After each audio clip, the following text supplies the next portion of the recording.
अब मैं जिस कवि को बुला रहा हूं, काफी खाता पीता कवि है। आप देखिएगा, मतलब इसका नाम है श्लेष। और श्लेष कहते हैं जहां दो चीजें चिपकाई जाती हों।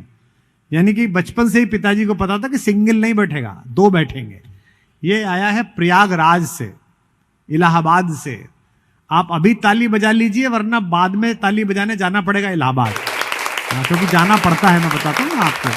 तो श्लेष गौतम यहाँ पर है। वो हास्य व्यंग भी सुनाता है, गंभीर बातें भी सुनाता है, हर तरह की बातें सुनाता है।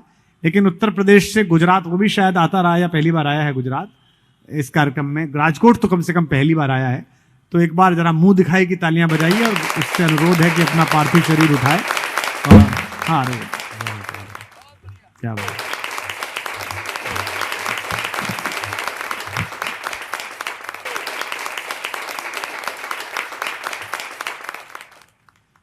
मनवीर मधुर को तालियों की चिंता थी कि कितनी बजेंगी, इसको ये चिंता थी कि भाई साहब प्रोग्राम के बाद खाना कम मिलेगा।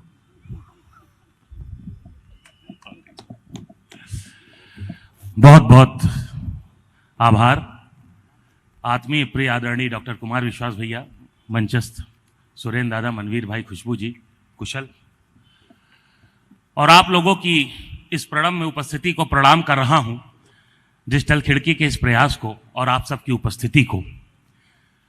कविता का यह यज्ञ जिस तरह से, अगर कहूं तो अहिंदी भाषी होकर के भी जिस तरह से आप मान सम्मान के साथ, जिस तरह स्नेह के साथ सुन रहे हैं, और अभी कोरोना पूरी तरह गया नहीं है, पर कविता का श्री दीपक यहां जल रहा है, साहित्य की श्री पीठ बैठी हुई है और आप सबका साथ मिल रहा है। आप लोगों ने जिस मन से, डॉक्टर कुमार विश्वास जी ने, डिजिटल खिड़की ने, और आप जिस तरह से उपस्थित हैं, चार पंक्तियां मैं उस उम्मीद की देता हूं जिसके कारण यह आयोजन हो जा पा रहा है कि, और आप लोग अपने हाथ खोलिएगा, यही जज्बा रहा तो मुश्किलों का हल भी निकलेगा। यही जज्बा रहा तो मुश्किलों का हल भी निकलेगा। जमीन बंजर हुई तो क्या, वहीं से जल भी निकलेगा। न हो मायूस न घबरा अंधेरों से मेरे साथी, इन्हीं रातों के दामन से सुनहरा कल भी निकलेगा। इन्हीं रातों के दामन से सुनहरा कल भी निकलेगा। और यह सुनहरा कल कविताओं का ही हो सकता है। डॉक्टर कुमार विश्वास जी मंच पर हैं, और मैं एक बात जरूर कहना चाहूंगा, आदरणीय सुरेंद्र सर की भी उपस्थिति है इस मंच पर। हर युग में, हर क्षेत्र में कोई ना कोई ऐसा व्यक्ति आता है जो उस परिवर्तन को ले आता है और एक प्रतिष्ठा को और ऊपर तक ले जाता है। उसी तरह का काम आज डॉक्टर कुमार विश्वास जी के हाथों हो रहा है कि शहर, गांव, कस्बे या न जाने कहां से लोग आ रहे हैं और कविता और कवि घर घर पहुंच रहे हैं। मैं चार पंक्तियां उनके इस महायज्ञ के लिए, जो शब्द का महायज्ञ कर रहे हैं और सबको, पूरे भारत को लेकर के चल रहे हैं, आपकी उपस्थिति है, उनके इस प्रयास को प्रणाम करते हुए कहता हूं, तुम्हारा साथ मिल जाए तो काली रात ढल जाए। तुम्हारा साथ मिल जाए तो काली रात ढल जाए। ये मौसम भी बदल जाए, ये आलम भी बदल जाए। उड़ाने हो बिना डर के, न तूफानों का खतरा हो। अगर हो राह में पत्थर तो पत्थर भी पिघल जाए। अगर हो राह में पत्थर तो पत्थर भी पिघल जाए। दोस्तों, जिस तरह से कविता को आप जी रहे हैं, मन है कुछ अलग अलग ढंग से जहां से हो सके तो सुनाने का। और जैसा भैया ने कहा, तो सभी रस कहीं ना कहीं थोड़े थोड़े उस ढंग से आते हैं। और जहां पे मनवीर भाई आपने जो बात खत्म की, थोड़ा दो पंक्तियां वहां तक आना चाहता हूं। देश की बात होती है, जब देश की बात होती है और उन बलिदानों की बात होती है, तब बार बार यह पूरी धारा याद आती है, पूरा देश याद आता है और एक एक बलिदान याद आता है। चार पंक्तियां मैं उधर देते हुए फिर अपनी काव्य यात्रा प्रारंभ करता हूं और आपका पूरा साथ समर्थन चाहता हूं। चार पंक्तियां। कोई धन के लिए, कोई मन के लिए, कोई धन के लिए, कोई मन के लिए, कोई जीता है बस तन बदन के लिए, कोई जीता है बस तन बदन के लिए।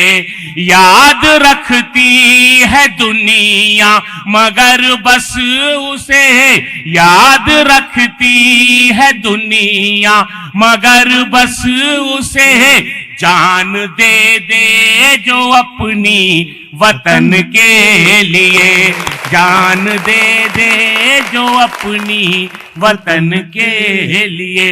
बहुत मन से आप सुन रहे हैं। और क्यों भारत में चाहे जितने जिस तरह से खतरे हो, जिस तरह से साजिशें हों, लेकिन भारत का इसलिए बाल बांका नहीं होता कि हर बच्चे के अंदर एक भारत जिंदा है। तब मैं कहना चाहता हूं 4 पंक्तियां उस प्रयाग से प्रतिनिधित्व करते हुए, और ये आप जैसे हर व्यक्ति और हर गुजराती के भी दिल में यही भावना है, तब मैं कहना चाहता हूं न पूंजीवाद रहता है न नक्सलवाद रहता है, न पूंजीवाद रहता है न नक्सलवाद रहता है। हमारा दिल मोहब्बत से सदा आबाद रहता है। चला जाऊं कहीं भी दोस्तों दुनिया में मैं, लेकिन हमारी धड़कनों में मुल्क जिंदाबाद रहता है। हमारी धड़कनों में मुल्क जिंदाबाद रहता है। हमारी धड़कनों में मुल्क जिंदाबाद रहता है। बेशक एक प्रयास होता है, आज मैं कुछ लिख रहा था, उस समय आदरणीय सुरेंद्र दादा, डॉक्टर कुमार विश्वास जी भी थे, तो एक प्रयास होता है कि जहां हम लोग जा रहे हैं उसकी अपनी गौरव होती है, उसकी अपनी अस्मिता होती है।